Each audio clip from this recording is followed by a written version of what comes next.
Hi guys! Nandito ako sa CR kasi meron akong gagawin prank kay Binis. Alam niyo ba yung po prank? Matagal na yun pero gagawin ko pa rin siya.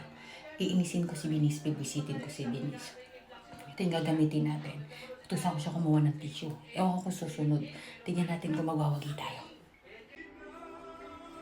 Binis, sabot ako tissue! Please! Open mo yung door. Open mo. Open mo yung door. Mama, ba't Oh my God! Sorry. Eh kasi lumabas dyan eh.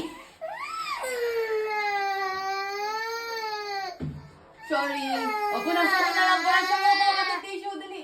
Kuha ka ng tissue. Dali. Punasan mo. Bilis. Punasan mo. Punasan mo. Ugasan mo dun. gagantiin kita? Gusto mo ba ng totoong tae?